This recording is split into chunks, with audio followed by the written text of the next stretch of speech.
Set. Okay, recording started.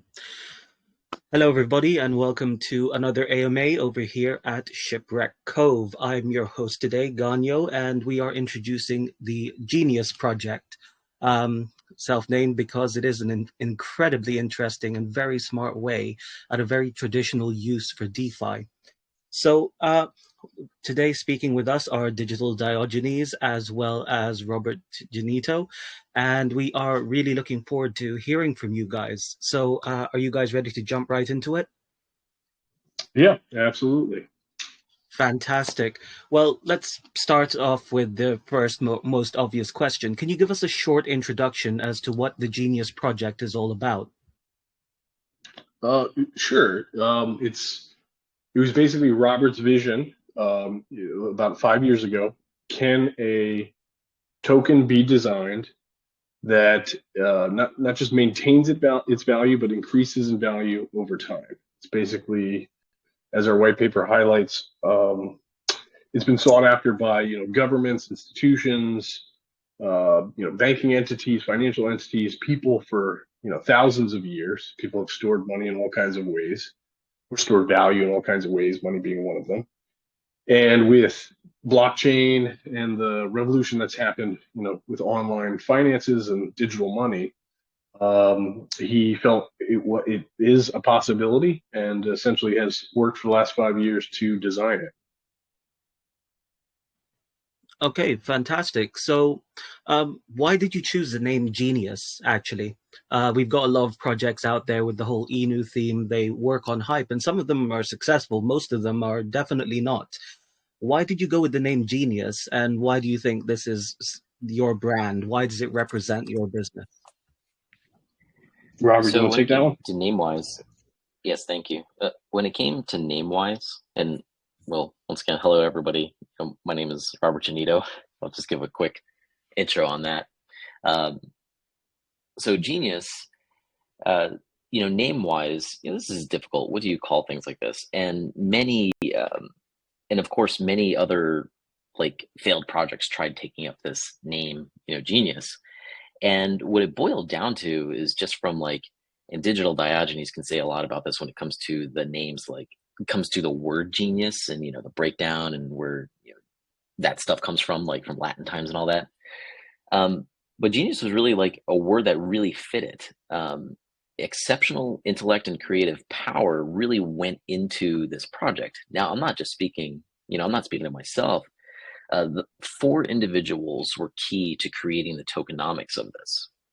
And of these four individuals, such as myself, have a lot of experience in the blockchain industry. I myself, I've been a corporate officer for 8 to 9 years in the blockchain industry. I ran, early Bitcoin mining in the early 2011, and ran co-location services, worked with exchanges, got the Dash cryptocurrency skyrocketed all the way up to number 3 on the market cap. And so a lot of talent has really gone into this. So Genius as a token and a smart financial contract, there really is a lot of exceptional things in there, and a lot of its economics and tokenomics are novel and new to the entire crypto industry. Fair enough. So definitely not your average staking or mining platform then, for sure.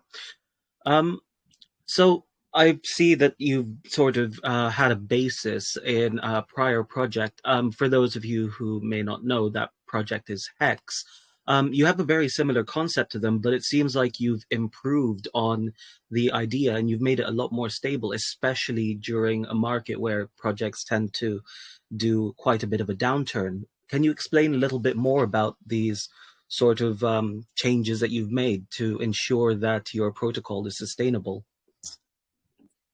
Well, I'd say, let me start that off with, there were no changes made for Hex. This isn't a fork of Hex or anything of the like. There are so many differences. Let me, address your question with the similarities. So Genius and Hex both have a core similarity with Bitcoin. And that similarity is that there's a reward pool that people are using their resources to get as much as that reward pool per day. So Genius and Hex both share that similarity with Bitcoin. And now the only similarity that Genius has with Hex is, Hex had a novel way of weighing time with your stake weight. And so that was inevitable that needed to happen. And Hex was, the first to implement and show a working version of that. That was inevitable because, time and your attention, your personal attention, is very much linked to value itself. As far as similarities go, there are metaphors that are similar, but under the hood, Genius is far, far different. And it's far different. And it's come to the point where, it's great. It's great because when Hex came out, people had a hard time understanding what it was. But now with Genius coming out, people have a better idea. The language is already developed. And to be frank, people who are into Hex understand Genius very much, and they understand the value that's there. And they do understand, like, wow, all of these problems that are with Hex, that's not the case with Genius. This is really cool. So what you have is, you have Genius being the only thing majorly up in a bear market. It's up over 100x, and it went up over 120x in 5 months. So Genius was made to give people trustless passive income, have the number go up, so to say. And clearly people are bullish on Genius in a bear market. Digital Diogenes, how about you? Well, I honestly don't blame you. With a lot of the projects coming out nowadays, barely doing anything, and it mostly comes down to expertise. It comes down to market understanding and building that strong community, as well as obviously the expertise of the team and the professionalism which they carry themselves. It's an immensely difficult industry, and from what I understand, you were so thorough about this. How many audits did you get just for this token alone on 3 different chains?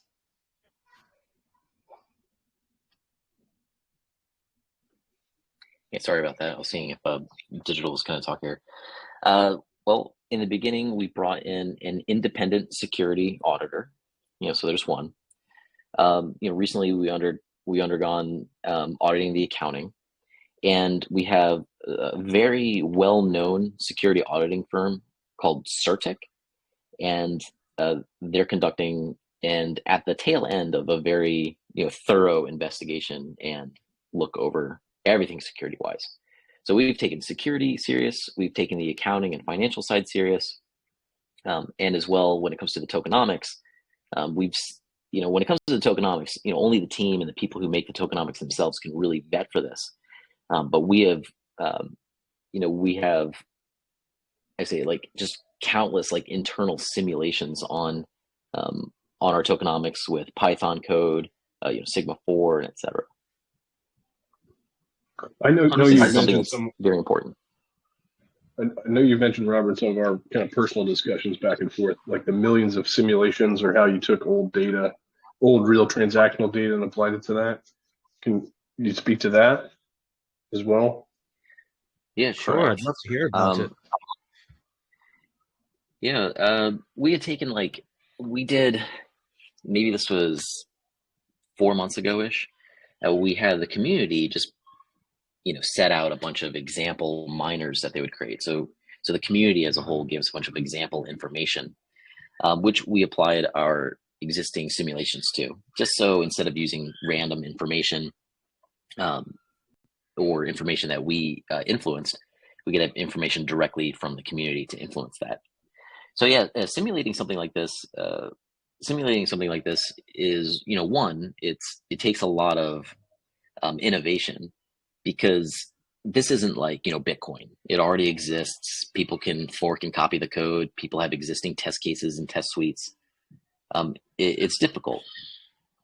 And there's very limited real world data. However, there's also real world data such as Hex's transactions, right? Because, Hex is similar in the fact that the smart contract, how we can pipe in the transactions, we were able to translate it in a way. There was a ton of countless ways that we really couldn't that it was incompatible. But what you had happen with Hex, for example, and then a 95% dip and et cetera, and things that ultimately were touted as being, normal, like always normal and fine. We're able to simulate, well, what happens, in Genius, we have miners, in Hex, you have stakes. Well, and you can start your miners, you can start your stakes, you can end your miners, you can end your stakes, you can end your miners early, you can end your miners late, you can end your stakes early, your stakes late. And when I say stakes, I'm referring to Hex. So we were able to use a ton of that information to see similarly, what would that look like in the tokenomics for Genius? Long story short, it was incredible research to show us that, like, wow, these tokenomics, these economics, not only did they perform well in our brains and in our discussions and our coordination of the goals that we wanted the token to do, but we were able to get something more real as we possibly could to show that, like awesome, there's no crazy scenarios to look out for here yet. We may have solved all these problems. And that's super exciting. That's super exciting when the main goal of a new token is to provide trustless passive income, but really stick to the philosophy. Can value be programmed? If we can program money, like with Bitcoin, if we can program an instant, transaction system like Dash, well, then why can't we program something that represents value better than national currencies, and something that represents value, and program it to do what we want, which is to grow value over time? Of course. You mentioned your mining earlier, and this is done through, if I'm not incorrect, your Geni app, correct? Correct. That's where the beta currently is. It's Okay, the web domain for it is geni.app. amazing. So you say you're offering two different types of mining. Could you explain to the community what those are and sort of the circumstances around whether you would go for one or the other? Yeah, I can take this one. So basically, well, technically there are actually three different kinds of miners, but we'll set aside the last one separately here for just your, the general audience that is, familiar with staking. These two, the kinds of miners we have in the what you might refer to as the staking area of the app, what we call the mining area, is we have basic miners and then advanced miners. And so the idea is, just like in conventional financial products, people will kind of select what kind of risk they're comfortable with. With the basic miner, it's a little bit lower reward, but lower risk. And then with the advanced miner, it's higher reward, higher risk. And more specifically, basic miners operate very much like a conventional certificate of deposit, whereby you put up your principal, you receive yield on that principal, and then you commit to a certain amount of time that you're locking in that principal. But then if anything happens over the course of the lifetime of that miner, you can break your promise at any time, and the miner, and there will be no penalty on the principal. The advanced is, as I said, higher APY, higher yield, but you are penalized a bit more heavily when it comes to ending that stake. So again, it's basically what users are comfortable with, whether they want that higher risk, higher reward scenario, or lower risk, lower reward scenario. Then finally, we have collateral miners, and that has to do with our stability pool, which is a whole separate kind of function with this. And what I like to say is, there's, for people that are familiar with staking tokens in general, there are really two additional components to Genius that really set us apart. Or maybe even a 3, or you could say 2.5. We've got two different kinds of staking, and then we have two complete separate functions. One is, or features. One is the auction system, whereby if somebody needs liquidity at any point in time, what they can do is put their miner up for auction, and then the community and investors or retail investors will be looking at this to see if it makes sense. So it's a way to kind of, if somebody's let's say had staked 1 million Genius for 5 years, in 2.5 years, in 2.5 years something comes along. They have a personal emergency, car breaks down, they need a new car, something like this. How do you access liquidity without, this is the tokenomics that Robert and the team developed without affecting the on-market price. So the auction was developed so that anybody can auction their miners at any point in time to help, basically share that existing yield with somebody that might come along and say, hey, I'm willing to fulfill the rest of your promise. I'll give you maybe a little bit less than, you put up, or you put up plus the principal or the yield you've earned so far. But in exchange for that, here I have a 5-year miner that I'm only going to have to, and I'll receive 5 years of yield on that, but I'm only going to have to commit 2.5 years. So this is a fantastic way to, essentially possibly earn, exponential amounts on yield. Then you have the third feature of our product, which is the stability pool. And the stability pool is, well, Robert, you want to explain that? You explained it fantastically the other day. The way you explained it the other day was fantastic. Okay, yeah, I appreciate that. All right, so here we're talking about the different modes of mining, right? And first, before getting to the stability pool, because that, after all, is the third different type of miner you can create here, let me kind of like put all of this together, compile all of this, kind of like an easy summary, right? Now, during creating these tokenomics, I ran a savings prototype company with like multiple people. It was a research project. And so, yeah, there was inspiration that came from there too, with understanding, people much more. Now, when you create a miner, it looks like this. Like Genius, you can transfer Genius tokens, of course, with other people. You can just hold on to it. But the real big use case comes into creating the miners. And that looks like this. When you create a miner on Geni.app or whatever other app is out there that uses the Genius smart contract, when you create a miner, you're specifying, how much Genius you're using to create that miner and how long you intend or you promise for that miner to run into the future. And you receive shares based on this. So those shares, that gives you a piece of the reward pool. So every day, as rewards come out, you get a piece of that. So you also state, what kind of miner it is. So it's like the policy you want to go under. And, essentially there's two different types of miners. You have a basic miner and an advanced miner. And they're meant to simulate a low risk, low reward scenario and a high risk, high reward scenario. So basic miners are meant to be kind of like a low risk, low reward scenario. And this is a metaphor. And the advanced miners are meant to be a high risk, high reward scenario. But what's the risk really? Well, the risk here really is only that is whether or not your intentions will remain the same.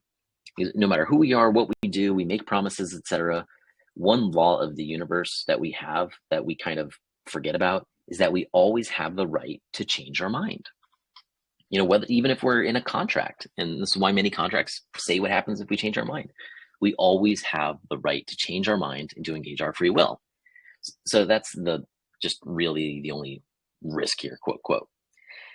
So therefore, if you change your mind on how many promised days or how many days you told the network you were intending on running the miner, if you change your mind, then that's going to change how the basic miners and advanced miners work. In a nutshell, basic miners, it's a lot harder to lose your principal. So if you end early or on time with basic miners, you won't lose your principal. And this is very attractive to many people. However, you don't get as much rewards. So the advanced miners, if you end early, yes, you could lose your principal. You could lose or a big part of your principal or small part of your principal from fees. But what you do get is you get the basic daily rewards, just like the basic miner gets, and you also get extra rewards that are paid from other people ending early, and other people, having maybe forgetting about their miners and letting them go stale, or not releasing their shares on time. More about that later. So you have these two types of miners. And then the collateralized miner, it is a advanced miner.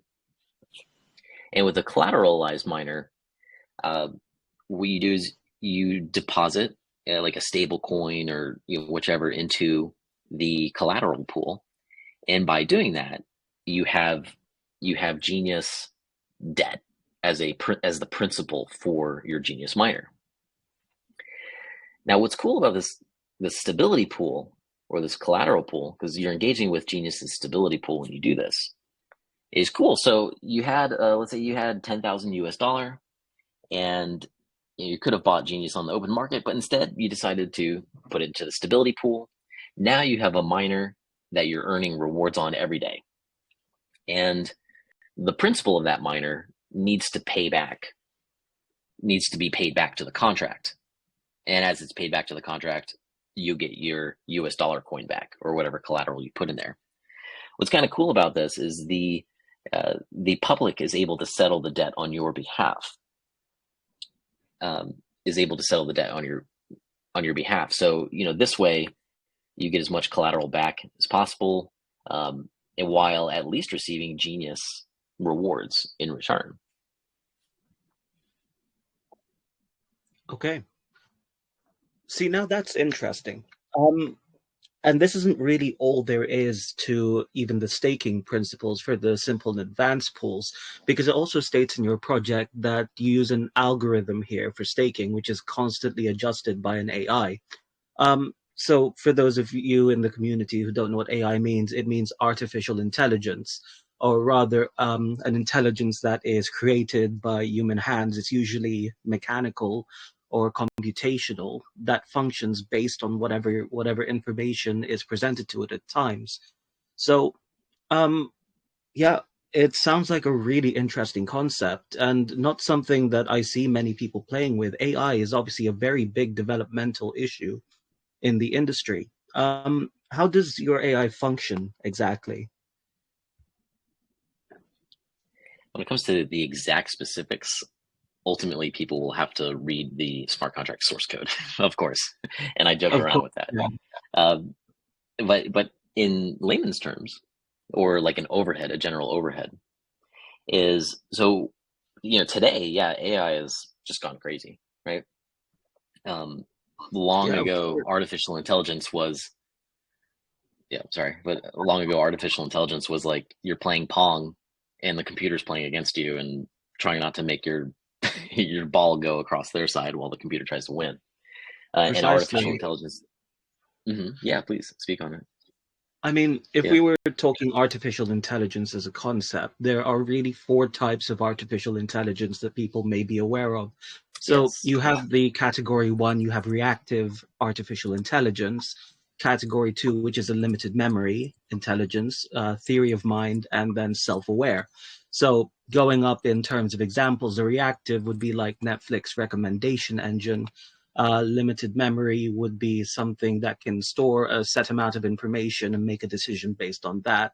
Theory of mind is like speaking to another facsimile of a human, and self-aware is an intelligence that's aware of its own, well, self. It knows what it is, and it can function on that plane or level of thought. It sounds like, from what I've read, what you have made is the second category, which is really the highest that we can come up with, barring like the most advanced sort of quantum computational theory of mind AIs, which is a limited memory one. It takes information that has already been used, as you've stated, from Hex, and it uses that principle knowledge in order to make decisions on trading history of people, and then it adjusts the sort of rate and penalty that is happening in your staking program. Is that about right? Let me state it differently. It's not taking information from Hex at all. But let me state it in a way where, and you're right, that was a really good rundown. Because of course we have AI all the way to the point of, let's say, driving cars where they take in perceptual information from the outside world, which is what Genius is doing. It's taking in information from the outside world, which is super tricky. When I say outside world, I don't mean an oracle, but I mean within its own environment, which is super tricky considering the fact that Ethereum is transactionally based. So you have to you have to weigh your transactions in a certain way. You can't be always doing the calculations, right? Precisely, yeah. And then so next you have the computer takes in the information, and then it makes a decision, right? It has that awareness, it makes some decision, and then it's reactionary, and it makes moves in the real world, like a Tesla car driving itself. And so with Genius, what you have is, I think this is, from explaining this, mostly like privately, I think a good way is to start by talking about one of the problems that is being solved. Now, Genius intends and seeks to solve a problem that many people don't view as a problem. They view it as, oh, this is just normal and this is life. And what that problem is when you're buying, like, let's say when you're buying a stock, right? Let's just talk about Tesla all day. Let's say you bought it at like a penny per share, right? So perhaps your input was very little on the market itself. It didn't really move the market much. But now you forget about that. And let's say, Tesla's $100, so 10,000 times in price. So now every share you have, when you chose to buy it, you had very little impact on the market. But now every share you sell, because the price is 10,000 times higher, every share you sell, you're going to be putting 10,000 times more influence and more weight and more pressure than originally when you bought. So now this is a lot more powerful. Sort of like whatever goes up comes back down, and that conservation of energy. So this really, does this always have to be the case? Can this actually be something that can have a solution to it? And what you have is, you have something that the tokenomics team, we ended up calling the growing divorce reward. And what that means is, that's kind of like you have two spouses, and as one spouse gets richer and richer and richer, and accumulates more wealth, while the other spouse is, let's say, taking care of things at home or going to school, when you have this happening, there's this like growing divorce reward. There's spouse number two who isn't pulling in these riches, for example. It becomes more of a reward to divorce the individual for their own desires, for their own personal life, and etc. Like Jeff Bezos's ex-wife. A lot of people in the media talked about, like, oh wow, like that's a costly divorce. Wow, like imagine how much he got. So this is kind of the same with crypto going up and having a bubble, and then 95% dips or 75% dips. Is that the people who care about their national currency more and want to get out of that crypto, that puts a lot of pressure on the price coming down. So here with Genius, people who are running miners, right, and they intend for the miner to run for a whole year, they intend for the miner to run, let's say, 180 days, or even the maximum, which is 12.2 years, or 4,444 days. You can say that was influenced from somewhere else, yes. But so as people have these promises, right? A year down the line, if somebody still has another year to go and they decide to break their promise and dump their entire principal on the market, does that help?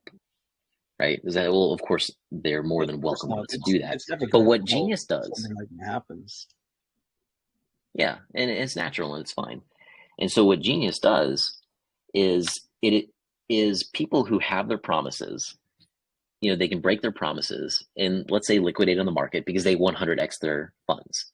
But as people end their promises early, right, the system is readjusting a penalty for people then or in the future who are ending early.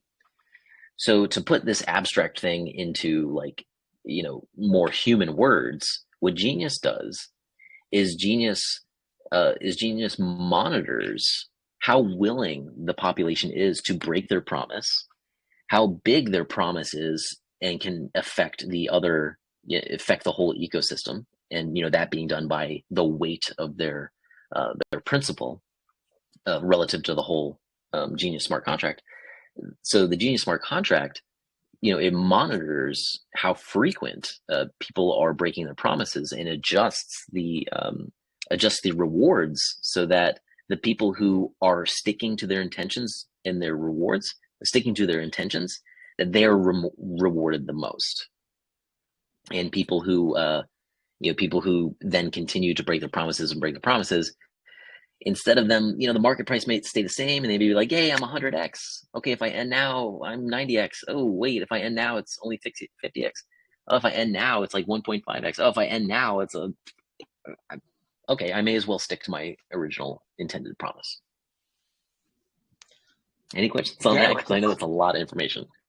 No, no. What you're saying is essentially what you've created adapts itself to the current situation of the market. It adapts itself to the current needs of the community, and it does it in the most optimized way possible for the project's benefit. That's pretty much what you're Correct. saying. Yeah. Yes, So, and I like to end with, it does it in two ways. One, with people early ending and penalties, and two, it also adapts with the market using the stability pool. so it is. And that the stability interconnected pool with a lot shows of your how willing utilities. people are to. The stability pool shows how willing people are to deposit collateral or pull it out. That's valuable information for an AI like this.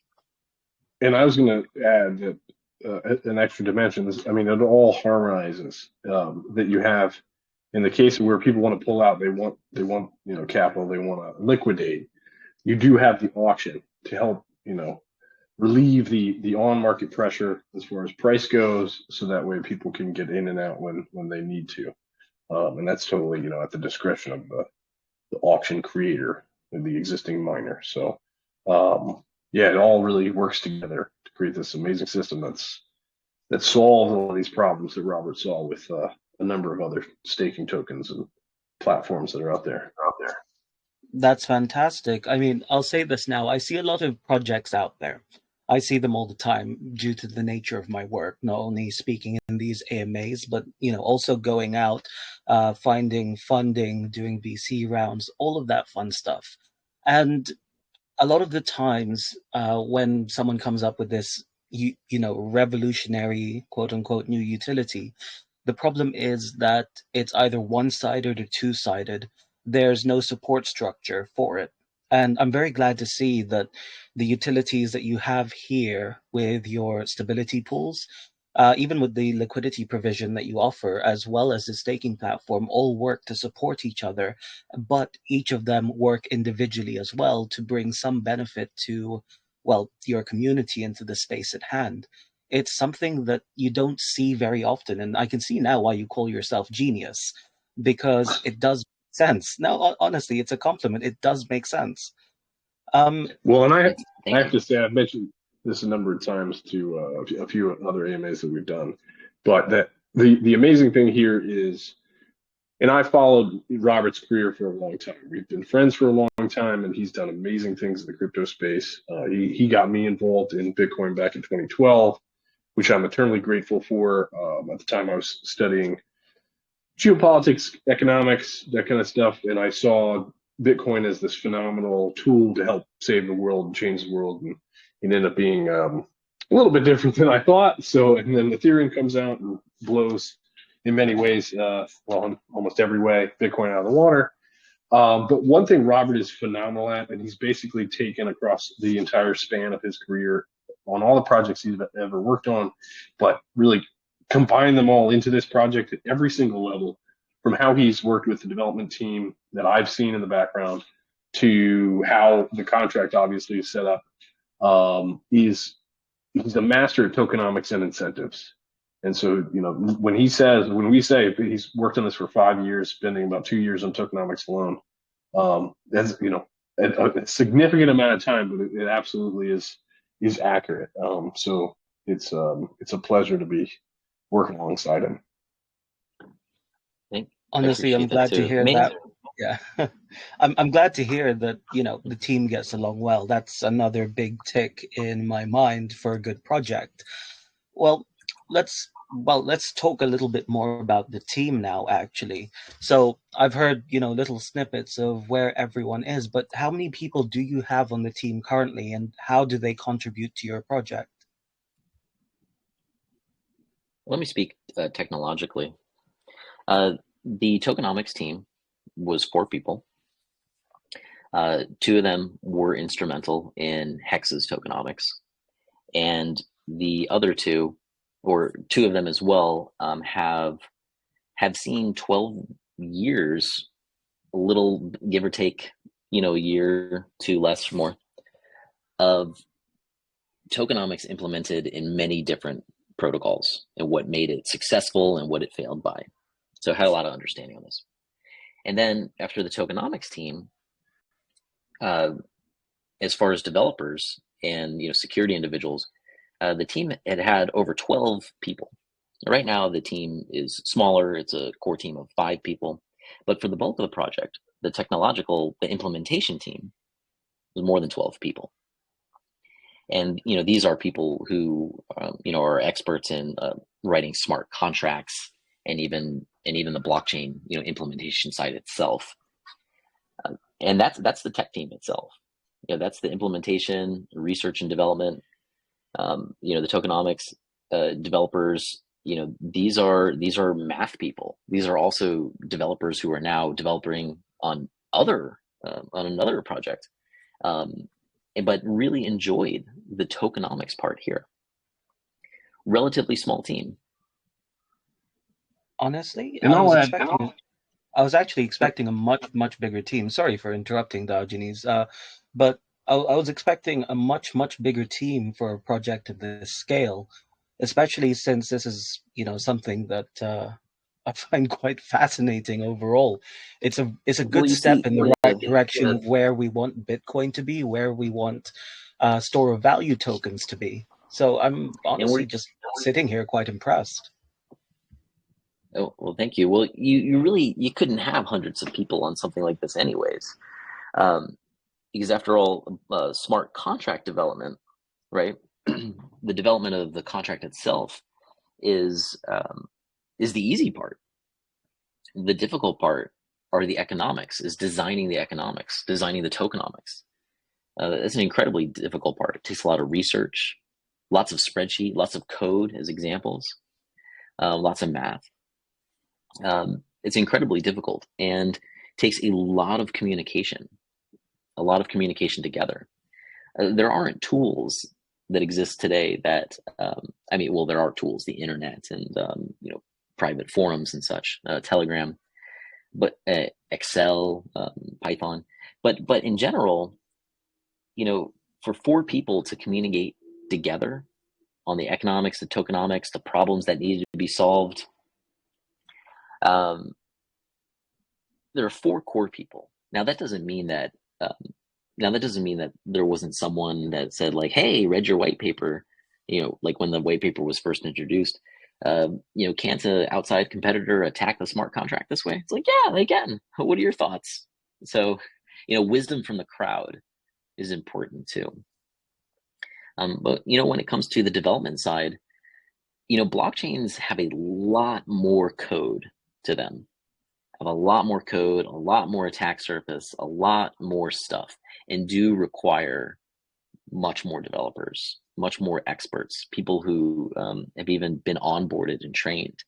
A smart contract itself is containerized and gets a lot of its security, and a lot of its a lot of Ethereum and all these blockchain networks solve an insane amount of problems so that smart contracts don't have to. And smart contracts can just focus on their protocol, their core purpose. So yeah. Yeah, of course. I mean, it's the same with real world infrastructure at the end of the day. Blockchains are there essentially to provide the core framework, the water, heat, and energy needed for quote unquote projects or businesses to run as they please. They don't need to provide it themselves. The infrastructure is there to do it for them. And it's an incredibly useful tool. If I may say too, because you seem to have to understand artificial intelligence. When it comes to 3D engines for 3D video games, do you know how many people in the entire world are responsible for that? It's only like a dozen people, even less than a dozen people. It's insane, isn't it? It's such an untapped, bleeding edge industry, but I'm honestly surprised it's not being developed more, because this can help us solve problems with overcrowding, building costs, business acquisitions. It is such a massive industry, and it's such a pity that very few people are really touching the surface of what it can do. I love that you mentioned overcrowding. Yeah, right. Because I would love. May I speak for a moment on the base philosophy on Genius? By all Can I speak on means, that? that's why we're here. Go for it. Because overcrowding might have something to do with it, but the base core philosophy where everything has been developed behind Genius. It's 30 to 40 positive pumpamentals or tokenomics, and 30 to 40 of them which are unique. I'd say maybe 80% of them are completely unique. But the base philosophy in Genius is, okay, so we have value, and value is different for everyone. Like if say, hey, what's valuable to you? It's differently valuable to me. But universally, what is value? Right? You could say, well, my life is value, and say, well, if Jesus did exist, then really, life didn't, because of what he preached and stuff. But so what is universally valuable to people, right? Because after all, money, and as in like dollars and stuff, they were made to represent things of value. So they represent. So money, as it is, decided to represent things that are scarce, like you trade your time or your money. And now it has a lot to do with like faith, fiat, etc. But back then it came from a different place. So to represent value, if we're going to make something that represents value, really the thing that represents value the best is going to win. And about 100 years ago, the Federal Reserve with the US dollar did some key things that ultimately helped US dollar in the long run. But we're left with, what is scarce though? Like, what is the only scarce thing in the universe? Right? Like you said, like, okay, problems with overcrowding. So there's the idea that, okay, well, is space on Earth, like space itself, is that scarce? Can that be used to represent money?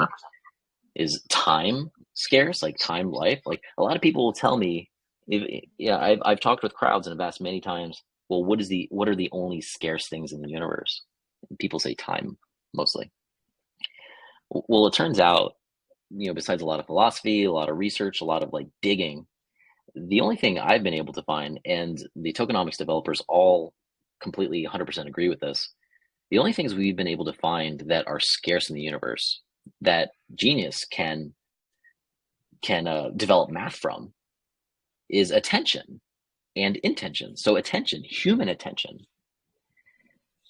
really the only scarce thing. And then intentions, being what a human being promises to do or intends to do, because that can always change. So after all, if let's say you're in a 10-year relationship, and that can be very valuable to both individuals in that relationship, especially considering the fact that they can change their mind at any time. So that's where you have these three things with Genius: the the stability pool, the mining, where it's based on an intention, a promise, and then the auctions that Digital Diogenes brought up, auctions where you are able to transfer your promise or your intention for someone else to fulfill it. So you have if money or whatever can represent the only true scarce things in the universe better than the other competitors, then what's the best thing? Well, you have to be right, or kind of right, or more right than the competitors. But turns out attention and intention. And the stability pool here gives liquidity on chain and within the contract itself. There's a lot of dealings with attention and intention there. And mining, you break your promises, you're breaking your intention, etc.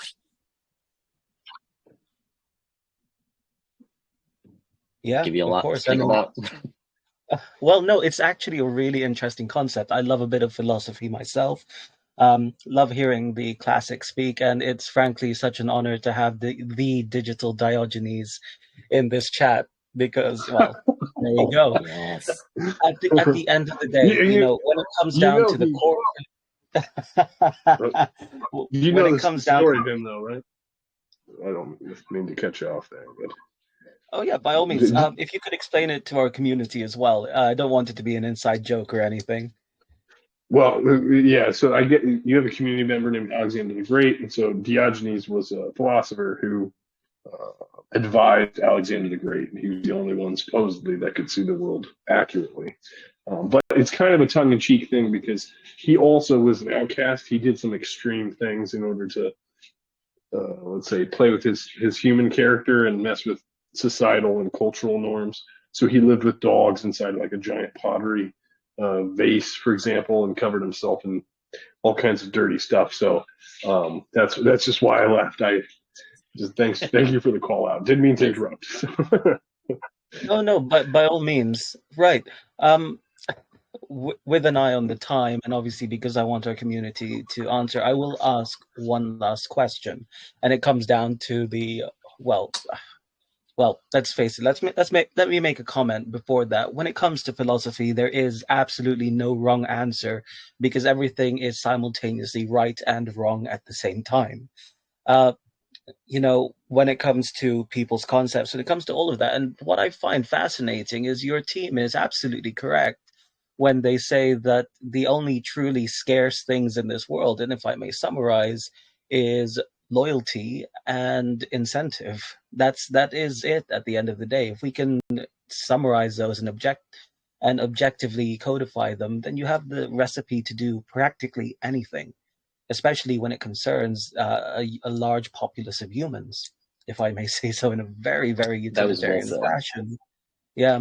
So my final question, really, just for myself, is why did you choose 4,444 days? That's a little over 12 years for the maximum stake.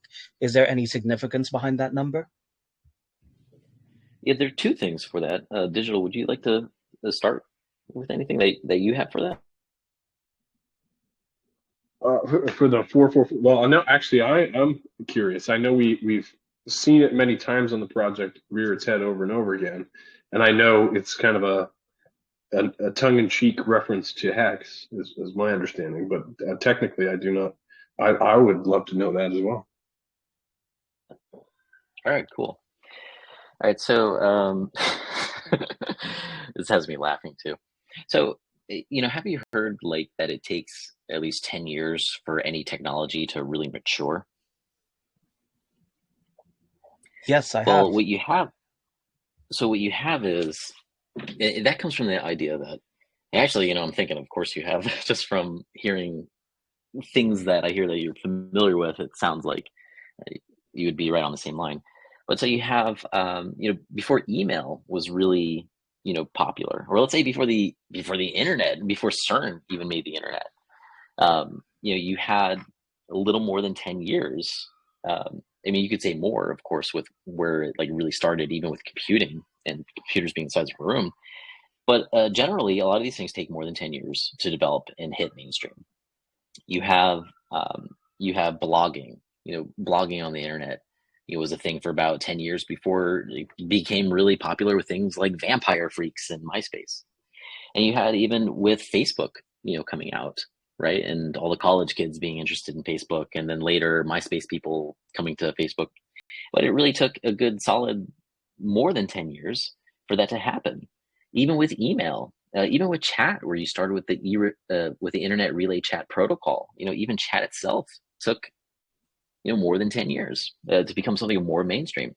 And with Bitcoin, you had Bitcoin after its more than 10 years, more than 12 years life cycle, that you could say was mainstream in the way where mostly banks own Bitcoin, which many people will say that might be speculative, but for someone who's been on the corporate side of the crypto industry and dealt a lot with exchange and banking, I'd say it's very true that within the 12-year mark of Bitcoin's life, a vast majority of Bitcoin was owned by bankers. And let's include the Winklevoss twins as bankers themselves, who had at one point bought 1% of the supply.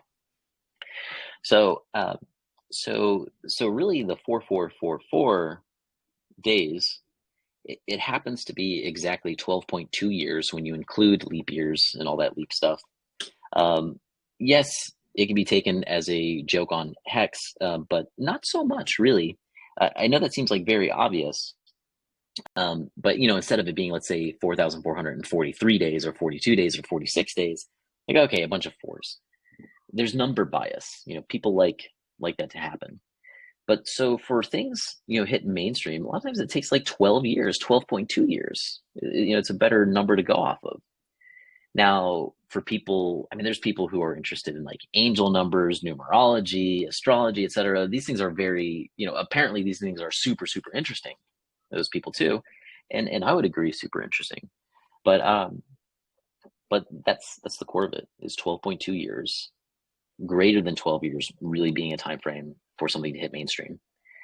And what you have is Genius just specifying that as the limitation for how long you can make that promise. Okay. Genius, by the way, being a system designed to last 50 years and theoretically be able to last 100 years and have functionality so that you can exodus your spot in the contract without affecting others and the tokenomics, where you can exodus as technology improves in the years to come. Fantastic, and a great message, really.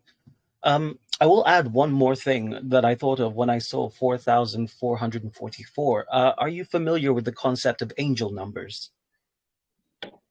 Oh yeah, I don't know if my voice came out when I was speaking or if I got cut off, but yeah, I'm familiar with it. I have a friend who's really big into angel numbers, and I hear it all the time. Yeah, we've all got friends like that, but for me, I just find them everywhere. It's ridiculous. I don't put much stock behind them because I'm more of a down to earth facts kind of guy, but I think it's very fitting in this instance that 4,444 is the angel numbers for the start of a journey of growth and development. And frankly, that the stars just sort of align with genius in that instance. And that's really a fantastic way to describe what you are creating. It's not a one and done thing. It is a long journey. It's going to be filled with, instances where it's not particularly the most out there thing, but it's going to have its highs as well. And that's really what a lot of people are looking for. It doesn't matter what market you're in, a bear market, a bull market, a sort of sideways moving crab market, whatever the technical analysts call it. At the end of the day, what we're looking for is a project we can put our trust, faith, and hope behind. And this seems to be sort of hitting that margin very, very cleanly. On that fantastic note, let's move. If I may, I know the time is limited here. If I may just say, for anybody looking to quickly Google that, when you Google it, with a quick Google, I run into, 4444 being about, blessings to come in the future coming your way. Also being tied to self-discovery, progress, success, and overcoming obstacles. Times are hard and many people are struggling, like we're in a bear market here, but seeing 4444 is your signal to double up and keep pushing because better times are ahead. And these are just different things that have to do with hard work. And apparently it's, with some other Google thing, it's very relevant to 2022. And what I can say is, well, it makes sense. We're in a big bear market. People are hurting really bad. And over the last 5 months, the only thing majorly up in a bear market is Genius, is the pre-token for Genius. It's up. It's hit 120x the last 5 months, and it's still standing at about 100x. That's crazy. Yeah, well, there we go. Proof is in the pudding at the end of the day. So that's a great note to end this section off. Let's move on to the next section where we take some questions from our community and just pass them over to the team. So you guys ready? Yep. Ready. All right. So this one is from Marshmallow. He is asking Genius, can you explain more about the Geni app and what benefits you can get with that? Sure. So the Geni app it's just, right now there's a beta available at beta.geni.app. And did this question mention LGenie or? Yes, this was LGenie. Okay, that's right. So as Robert said, we've been up tremendously in the last 6 months. It's unbelievable. But we haven't even technically launched yet. So what has been out on the market is, as I spoke previously, Robert is a master of incentives, and one of the interesting, cool ideas that he created with this project was, let's release a token, has no utility whatsoever, put it on the open market, create a market for it, create essentially a completely open source, democratic way for anybody to get in beforehand. And so right now we have Legacy Geni, Geni, Geni, excuse me, on the open market. And what that is essentially a ticket to the show. Once we launch, every single Legacy Genius that somebody owns, you can mint into. It's going to be a variable rate, but for the first 4 days, which probably most people are going to be minting their coins, immediately upon launch, you'll see 1,000 to 1 final genius created from each of those Legacy Genius tokens. Does that make sense? Yep. Yeah, I think Sounds that, good. I think that was well said. Yeah. Cool. Okay. The next question from our community comes from Raptor, who is a very avid fan of ShipWreckCove, seeing from his profile picture. How long do you think Genius can run without any further rounds of funding? And what is the company's strategy to fund the marketing campaign that will be needed to gain visibility and build a user base? And then we just hang up and leave. Oh, it was great talking with all of you. Okay, tell you what, I will forward it to the chat just so it's visible there, and just so we can make sure that you guys can read through it as well. No, I actually was looking over the questions while Robert, you're doing a lot of speaking. Really appreciate it. So I've had a chance to think about this one, and I mean, it's one of the really cool things to date is we've had no funding whatsoever. So Robert has self-funded all the development. I'm essentially what you could think of as kind of a hybrid community member or team member, excuse me. Part of the community, one of the first liquidity providers. I put up some of my own money to help market this.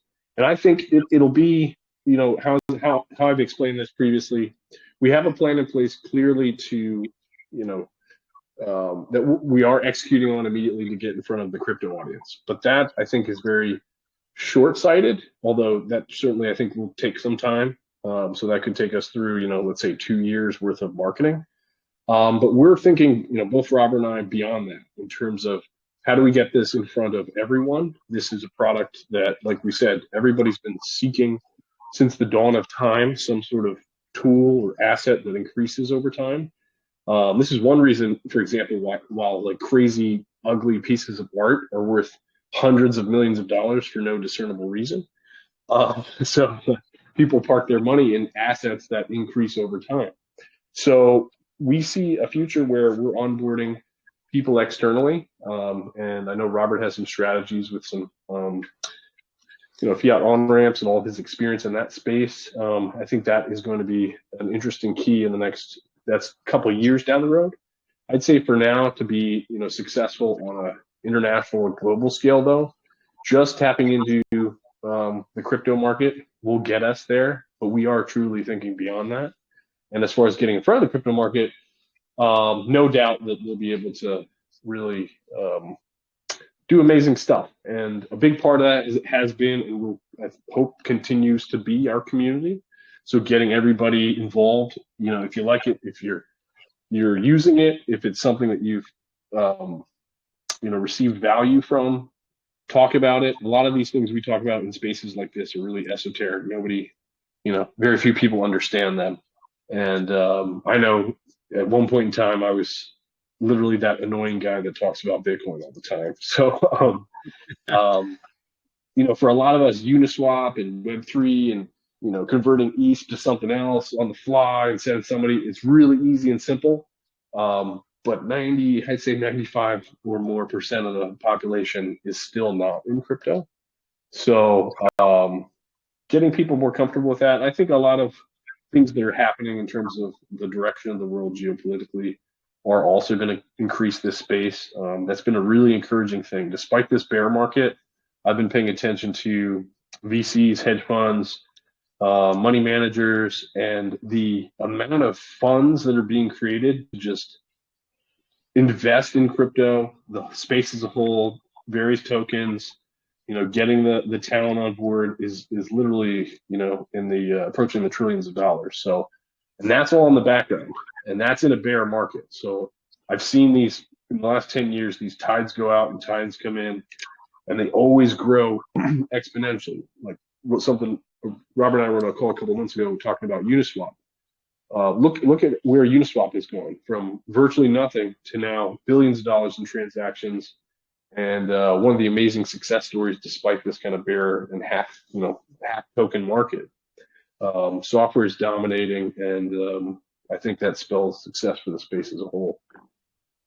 And so back to, so this does encompass Raptor's question. It encompasses it, and I'd like to add there. So what was it? Raptor saying, how long do you think Genius can run without further round of fundings? What's the company's strategy? There's no company, so to say, and you could say from my point of view, you could say there's a strategy, I guess, but I think of it like that. But put it this way, a couple ways. One, well, how did Bitcoin do it? Well, let's say it here. Where I've come from is ultimately just to make a great product. And this, we'll go back into the Bitcoin story, but ultimately make a great product. You have to know your audience that's going to use this, and you have to hyper focus on that audience, hyper focus on what matters to them. Like for myself, I don't want to use a bank for saving or storing any of my value. And for myself, I'm retired. And so when you're retired, you think of how those funds in the future will be managed and et cetera. So I don't want a bank or some 401k company or some, investment firm that's managing a Roth IRA or my SEP or whatever. I don't want them doing that. I want the blockchain to do that. And I want Genius to do that, and other protocols that I use to do that. And many people feel the same way. Even in April 2020, in April 2020, the USA had the most households ever that were saving. 1 in 3 households were saving. People want to make the most of their, passive capital. But that goes to, well, then how did Bitcoin do this? Yeah, knowing the audience, great market fit. That's what Genius has. You've got to create a great product, and you have to give the population the right tools, such as like a media kit, branding kit. Bitcoin did that. Genius has that done. You have to make the protocol. The protocol itself has to be made. Bitcoin did that. Genius, and that's done with Genius for the most part. And make a reference app. Our reference app is almost done too. So ultimately, you need a great product that hyper focuses on what matters to the people who are going to use it, to the users. Because ultimately, all you need is demand, and the world will respond. Of course, there's much more than that. But what we have now is, I know in the Genius chat room, the Telegram chat room, that there's at least 3 people who used to serve, or one of them I think still serves, as a corporate officer for the marketing department. People that are, putting up their resources because they want something like this to exist and they love it. So, if it's useful, people will use it no matter what. The internet had lots of, I remember there were lots of attacks on the internet because, there are all sorts of people trying to hook up with your children on the internet. There were lots of attacks on the safety of the internet, but the internet was useful. Therefore, people used it. Therefore, businesses adapted, etc.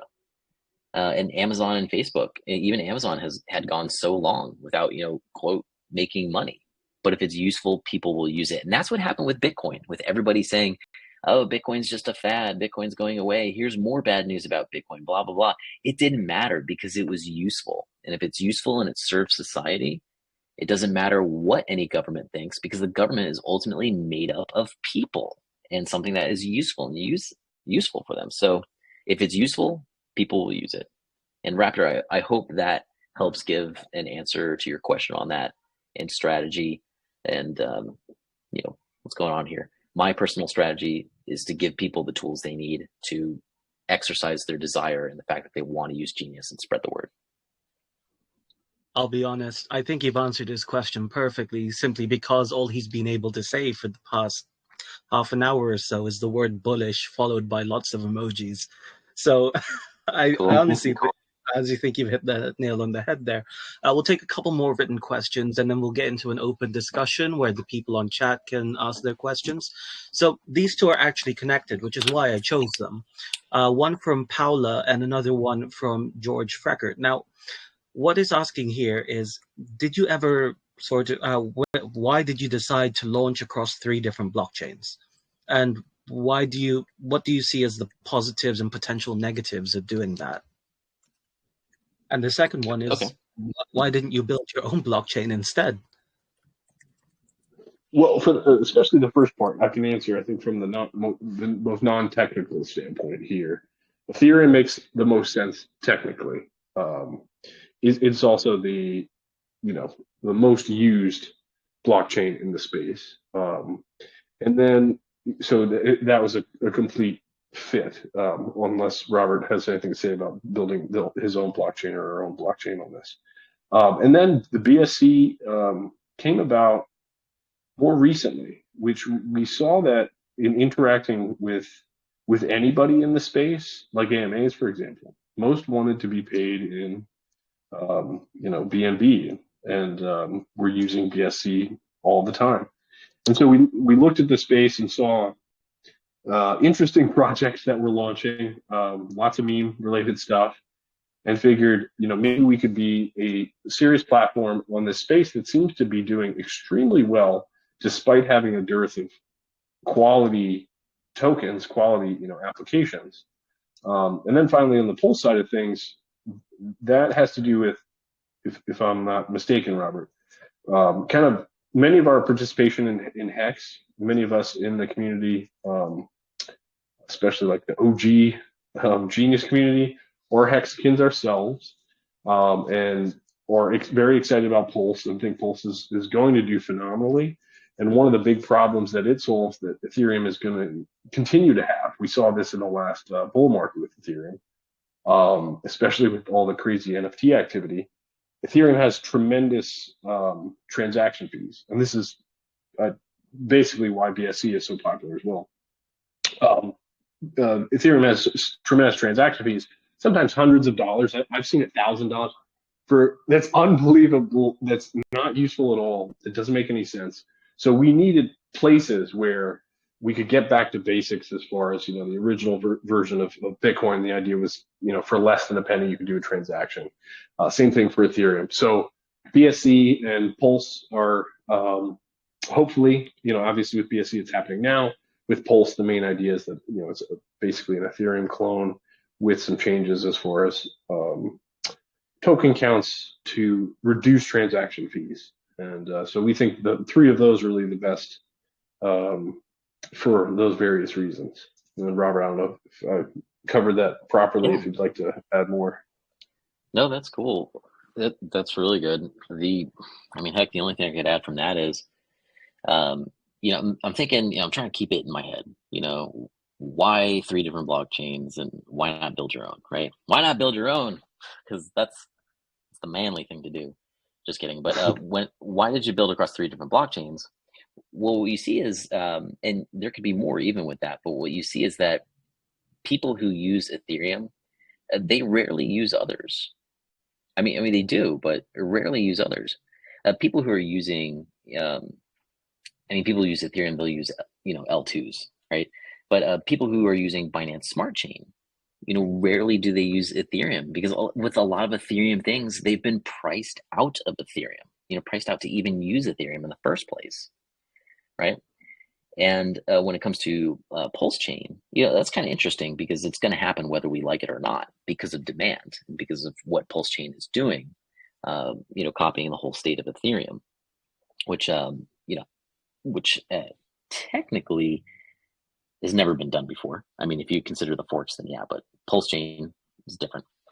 So that's why across 3 different blockchains. Now, what I see the pros of that is that people will use Genius on the blockchain that they want to use it on. On Ethereum, now, fees may be relatively lower on Ethereum now.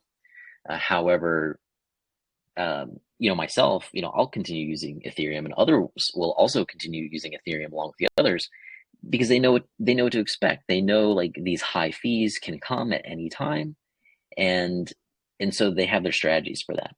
And then you have, so the pros are, you'll really see where people want to use things, and I believe that people will go to the best chain that is the most economical. That's what people want. People want faster blockchains, higher throughput, and they want cheaper transactions. That's what people want. So, so these three different blockchains, you can say they're going to serve different purposes, kind of in the same way. Um, but as far as cons, yeah, I really don't see any cons. I've looked for that. I guess the biggest con is that it can really disrupt. It has disrupted my model of how these things work, and even my financial model that like is only in my mind. And I think that'll happen with a lot of other people, and that's that's never fun. But it's I recommend doing it. The reason why we didn't build our own blockchain is building your own blockchain. It takes a massive amount more resources, more people, more time, more funds, more effort, more attention. So it would have taken a lot longer to prove a simple concept. And there's a lot more security issues involved. When you build your own blockchain, there's a much higher attack surface. So doing a token, on the other hand, it really allowed us to hyper focus on the product itself and breathe life into this concept. Because people who read the 50-page white paper or read parts of it and read it multiple times, they all say that Genius is awesome. Like Genius is really cool. It's pretty amazing. So the implementation of Genius, the Genius itself is only going to be as good as the implementation. So doing this on a token, really, since there's so many more problems to solve when you're doing your own blockchain, what we essentially did was create it in a token state and leave those additional problems to the pros and the experts who've been solving them, on these blockchains for, maybe some of them even as much as a decade now. Well, and one cool thing that I've been thinking of for quite a while, as far as these, these blockchains, level 1 blockchains, is like, it's something you said on, one of our, I think it was one of our AMAs, Robert, that they're like mediums with which financial transactions can run through. And to me, it's almost like all of the different, I'm going to forget all, I think it's 7 or 8 components to good hard money. What advocates of gold say all the time. It's, is it fungible, maintains or grows value. It's scarce. It's everybody understands it. I feel like those are actually being split out into their respective individual units, and so I see it'll be an interesting space and thing to watch over time. Yeah, and a lot of problems were solved in the past, and new concepts came up, and Genius is kind of taking the torch and moving forward into new concepts that ultimately people wanted to get to in the first place, which is, how do we preserve our value, grow it over time? How do we get away from these financially censorship institutions? So Genius is really standing on the shoulder of giants of a lot of experience in the past and moving that torch forward. Well, yeah, that's a good answer, actually. Don't see many good answers to it, and the reasoning makes sense. It's sound, it's logical. It really goes back to an argument that I put forward earlier, really. Why would you build a city when you could just build the business? And it's good that you're using extending infrastructure and you are using the resources that are available to you. And that's something that I find a lot of entrepreneurs, which frankly you are, fail to realize. You don't need to reinvent the wheel. You just need to use the wheel in order to make the car. So it's a really good way of putting it, I'd say. And I agree. The risks of opening a blockchain, and I think this is a lot of the issues that really come around from projects nowadays, even if they're serious. The meta nowadays is to, I'm opening my own blockchain, I'm doing this, I'm doing that. Well, first off, you probably don't have the resources to do it. You probably don't know what a validator or master node is. And you're probably going to have some issues down the line because you didn't code it properly, So I'm very glad that you decided to go the token route instead of the blockchain route. It is much more risky and the payoff is minimal at most, and the risk of failure is just astronomical. Right. And Let's open up there's nothing the. stopping from moving. There's nothing stopping from moving forward more into blockchain. It's like It's not. you got to build and start from somewhere. You start Apple computers in your garage, you get some buildings, you then control California and the United States, then you go over to China, then you rule the world, then you become your own nation. Yeah, precisely. You have to take things in steps, and people tend to sort of miss that when they really go for it. They're thinking about the end goal instead of thinking about all the jumps and hurdles that they're going to make along the way. So let's open up to the voice chat now. If you guys have any questions, feel free to speak up. Feel free to, just ask around as we draw this session down to a close. And boy, has it been an interesting session this time. Thank you so much. I appreciate your enthusiasm on that. Honestly, no problem. I'm always bullish on good projects. I appreciate that. I really appreciate all the questions on here. This is a great interview, AMA, and I'm really glad that we get to talk about something we rarely get to talk about, which is the artificial intelligence area and a lot deep into the core philosophy of attention and intention.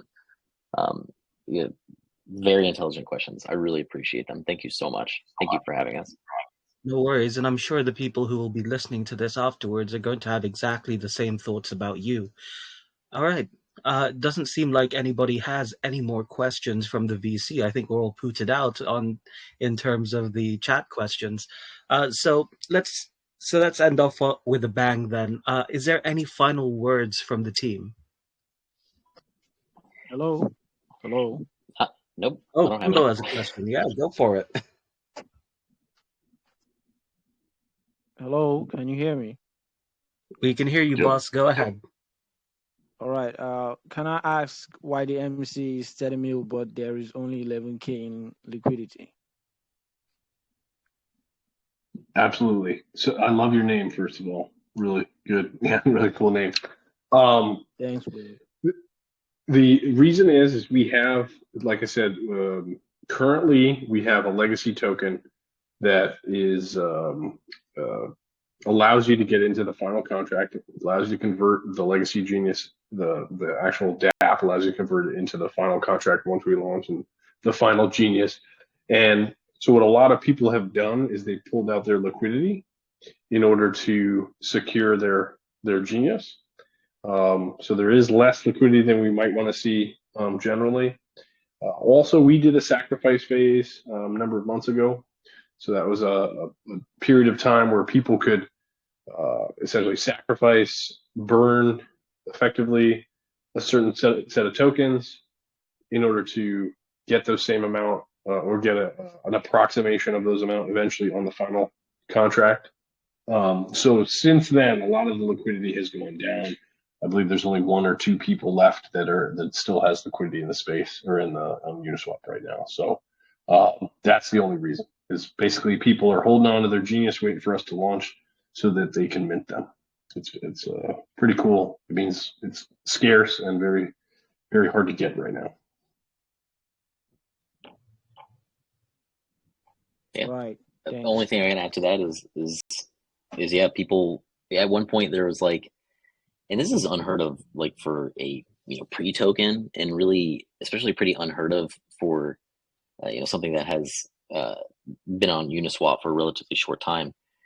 We've had like $1.5 million US dollar worth of liquidity on there, and during the sacrifice phase, as Digital Diogenes has said here, people were pulling out their liquidity to do the sacrifice, and the people who I'm aware of who do have liquidity up on pools right now, the people I'm aware of, they're just hoping that some of the legacy genius whales dump on them and that they're left with a bunch of legacy genius that they can mint. I don't know if that's going to happen for them, but yeah, it's pure supply and demand going on right now.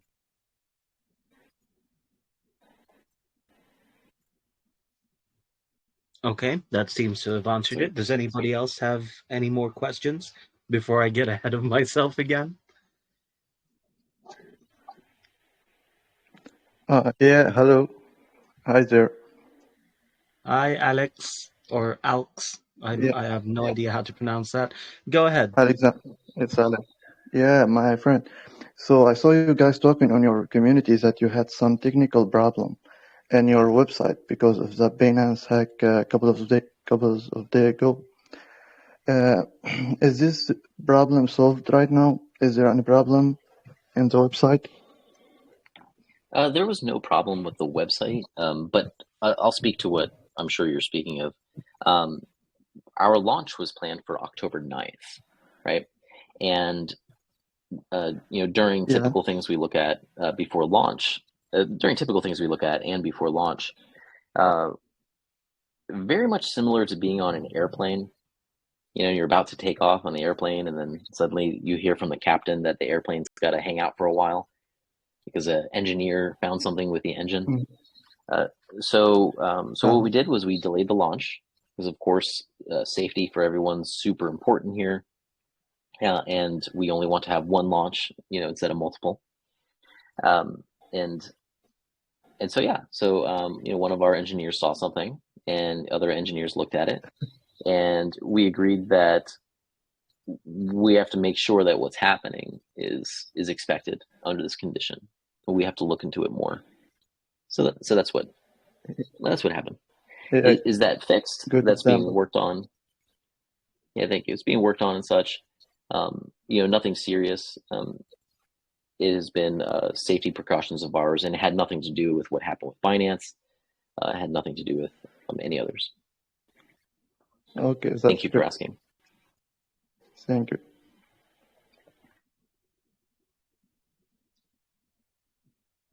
All right. Thank you, Alexander, for that. Any final questions?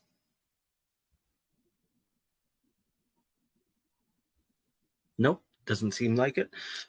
Okay, well, let's send you guys off properly. Do you have any final words for the community that you want to share with us today?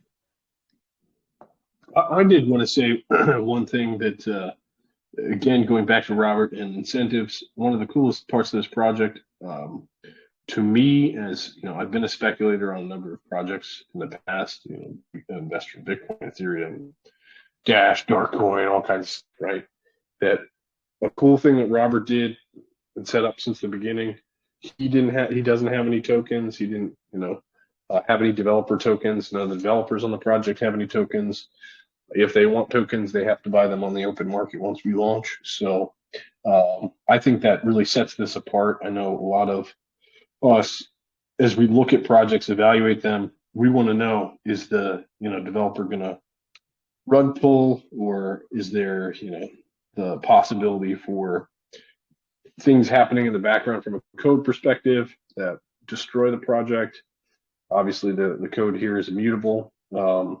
So I wanted to assert that, just let everybody know that in this case, Robert and the whole team did not receive any tokens, and I thought that really impressed me about this. Yeah, it's a very important point to all this. So also, what digital is getting over here is putting out is every step of the whole design phase of Genius and the implementation phase, and even in regards to community, it has been done very purposely,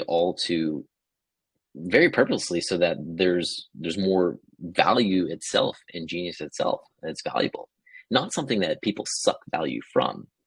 So everything has been designed for that, for a healthy beginning, healthy life cycle, to influence this healthy nature of Genius as much as possible.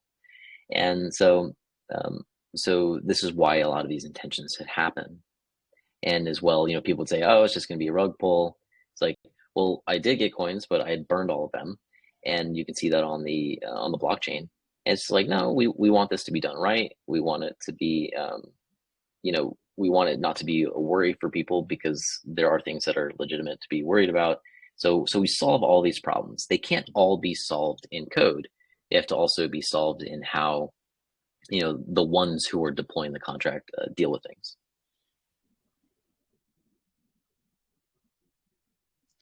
Okay, thank you very much. And I believe that gives us a nice round ending to this AMA. Once again, I'd really love to thank the Genius team, Diogenes, and for Robert for coming in and speaking to the shipwreck community. It has honestly been a true honor speaking to someone of your level of intellect, and I encourage everybody to join their Telegram, to check out any social media handles that they have, and to definitely read through the website, because it is a fascinating project and something that I'm sure will continue to do very, very well. So this is the end of the Shipwreck Cove AMA for today. Thank you again, Alexander and Robert, for coming in. And I have been your host. Thank you Thank you very so much. much. This is awesome. You're awesome. Thank you. Thank you, man. Thank you.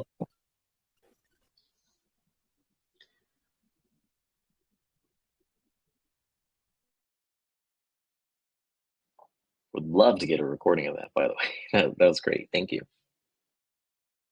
Oh, no worries. This entire thing is being recorded. We will be sending everything over to you momentarily. Woohoo. Yeah. All right, I gotta make a quick call. I'll be in the chat room. See you soon. Of course. Thanks so much. Cheers, guys.